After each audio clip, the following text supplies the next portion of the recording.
ऐसा क्या बोल दिया एमआईएम के नेता सहर शेख ने, जो पूरे गोदी मीडिया में हलचल मचा हुआ है। गोदी मीडिया को इतनी ज्यादा मिर्ची लग गई है।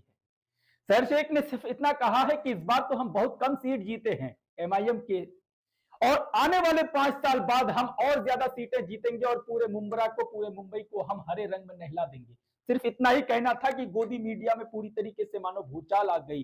सभी न्यूज चैनल में हाय सहर शेख ने कैसे ऐसा बोल दिया, क्या वो मिनी पाकिस्तान बनाना चाहते हैं, कुछ इस प्रकार की बातें बोलना स्टार्ट कर दी है। लेकिन अफसोस कि इसी भारत में एक पार्टी है बीजेपी, जो कहती है कि हम पूरे भारत को भगवा भगवा बना देंगे, पूरे भारत में हम भगवा रंग लहरा देंगे, पूरे भारत को हम भगवाई बना देंगे। इस प्रकार की बातें करने वाले भाजपाइयों के से ये लोग सवाल नहीं कर पाते हैं। भाजपाइयों के पास जाते ही लोगों की बोलती बंद हो जाती है। लेकिन एमआईएम की एक नई नवेली पार्षद, जो एक पढ़ी लिखी व्यक्ति है, सहर शेख, बहुत पढ़ी लिखी हैं, उनसे ये सवाल करते हैं कि इस प्रकार की बातें क्यों कर रही हैं आप। एनडीटीवी के एक लाइव कार्यक्रम में जुड़ने के बाद सहर शेख ने इसके ऊपर खुलासा किया और इस न्यूज एंकर की बोलती ही बंद कर दी। वो कहती है कि हमारा कोई मतलब धार्मिक एजेंडा था ही नहीं, हमने किसी धर्म के बारे में बात नहीं किया, क्योंकि रंग किसी मजहब का नहीं होता है, ना भगवा रंग हिंदुओं का है, ना हरा रंग मुसलमानों का है।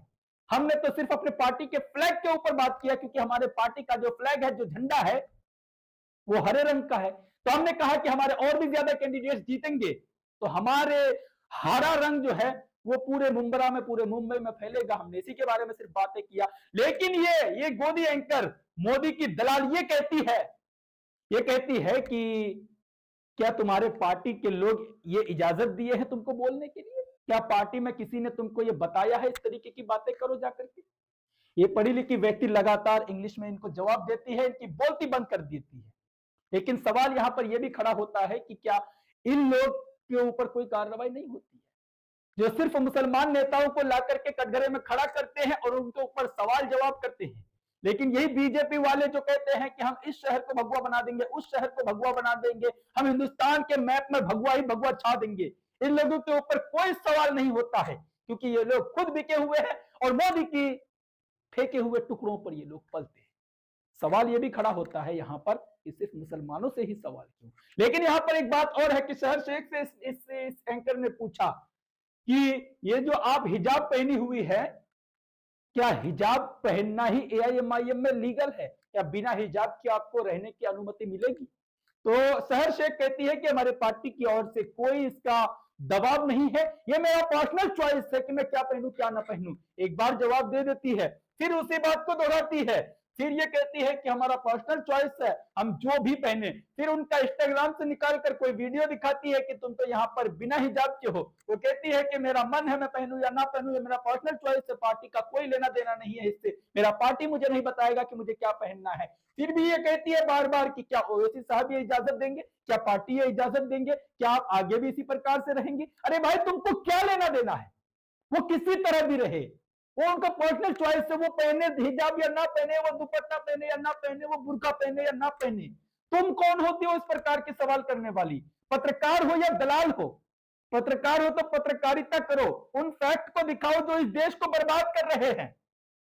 ऐसे ऐसे फैक्ट तुम कहां दिखा पा रही हो? तुमको हिंदू मुस्लिम करने से तो फुर्सत ही नहीं है। अगला कह रही है कि हम पॉलिटिकल एजेंडा कर रहे थे, ना कि धार्मिक एजेंडा था मेरा, हम तो बस जश्न मना रहे थे वहां पर, और उसी जश्न में हमने बोला कि हमारे और भी ज्यादा एमएलए और भी ज्यादा हमारे कॉर्पोरेटर जीतेंगे वहां पर, और हम हरे रंग में पूरे मुंबरा को नहला देंगे। इस प्रकार की वो साफ सुथरी बातें कर रही थी, और उसमें भी वो धर्म घुसेड़ रहे हैं कि हरा रंग मुसलमानों का है, भगवा रंग हिंदुओं का है। भाई, कहां से ऐसी पढ़ाई पढ़ लेते हो तुम लोग? एक पढ़ी लिखी व्यक्ति को जबरदस्ती परेशान करके उनको टॉर्चर करने की कोशिश कर रहे हैं। जो नई नवेली एक बहुत कम यंग एज की बच्ची है, ये जीती है, इनको जश्न मनाने दीजिए, खुशियां मनाने दीजिए। आगे चल करके इनको और अल्लाह कामयाब करे, बहुत आगे तक जाए, मेंबर ऑफ पार्लियामेंट बने। हम लोग चाहते हैं कि वो आए, भारत देश का भविष्य बने। इस प्रकार की बातें करिए ना, कहां से आप लोग धर्म हर बात में ला करके घुसेड़ रही हैं। दोस्तों, इस वीडियो को ज्यादा से ज्यादा अपने दोस्तों में शेयर करें। और आप क्या सोचते हैं सहर शेख के बारे में और इस गोदी पत्रकार के बारे में? इवन ये सारे न्यूज चैनल पर जो चलाए जा रहे हैं, सारे जितने भी गोदी न्यूज चैनल हैं सब में चलाए जा रहे हैं कि हाय सहर शेख ने ऐसा कैसा बोल दिया। उन सब के बारे में आप क्या सोचते हैं, थोड़ा आप हमें कमेंट सेक्शन में कमेंट करके जरूर बताएं। साथ ही आपको ये भी बता दें कि ओवैसी साहब एक बैरिस्टर हैं और उनके नेता भी उतने ही ज्यादा पढ़े लिखे होते हैं, उतने ही मुंहतोड़ जवाब देना जानते हैं। उनके सामने कोई भी आ जाए, चाहे वो वारिस पठान हो या फिर आदिल हसन एडवोकेट हो या फिर इम्तियाज जलील हो या फिर बैरिस्टर असदुद्दीन ओवैसी हो या फिर सहर शेख हो, चाहे जो भी हो, चाहे अख्तरुल ईमानी हो, हर कोई आपको जवाब देना जानता है और संविधान के दायरे में रह करके मुंहतोड़ जवाब देना जानता है। इस वीडियो को ज्यादा से ज्यादा अपने दोस्तों में शेयर करें। अगर आपको ये वीडियो पसंद आया हो तो वीडियो को दिल से एक लाइक जरूर करें। फेसबुक में देख रहे हैं तो हमारे पेज पब्लिक की डिमांड को आप जरूर फॉलो करें। यूट्यूब में देख रहे हो तो हमारे चैनल पब्लिक की डिमांड को आप जरूर सब्सक्राइब करें और सच के सफर में हमारा साथ देने के लिए, हमारा हौसला अफजाई करने के लिए इस वीडियो को दिल से एक लाइक जरूर करें।